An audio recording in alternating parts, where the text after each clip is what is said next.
Hello, welcome to the Daily Devotion. I'm Kathy Morris, pastor of the Dixon United Methodist Church. One of the most important proclamations about Jesus is that he is the Savior of all, especially of the weak, the broken, the poor, the humble.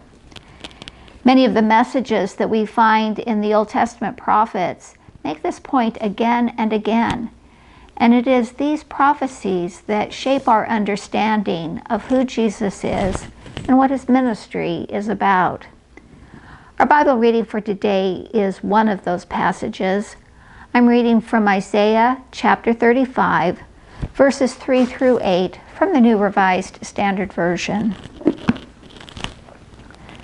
Strengthen the weak hands, make firm the feeble knees. Say to those who are of a fearful heart, be strong, do not fear. Here is your God.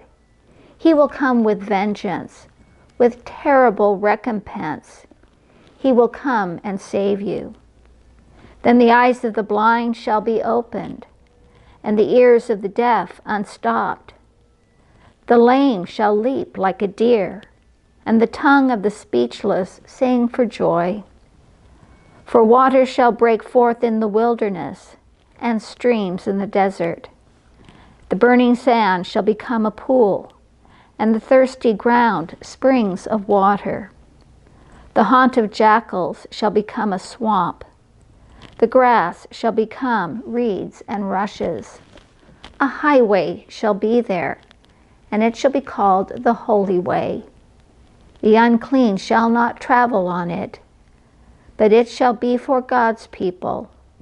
No traveler, not even fools, shall go astray.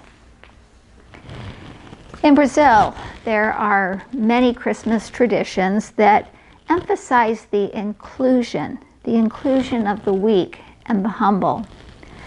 As in many places, they have the tradition of making nativity scenes. And people will in fact make their nativity scenes in such places as their own homes or in shopping malls or on public platforms. The tradition is called presépio, which means bed of straw. There's also a tradition in Brazil of performing folk plays about the birth of Jesus. The story focuses on the shepherds who heard the announcement of Jesus' birth. They were the first to visit the bed of straw. Now, in that time, it was certainly the case that shepherds were amongst the lowest in society with power and prestige, and yet they are the first to see the Savior.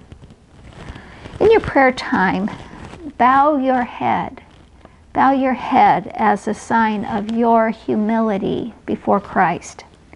And then lift your head up and offer a prayer of joy and thanksgiving.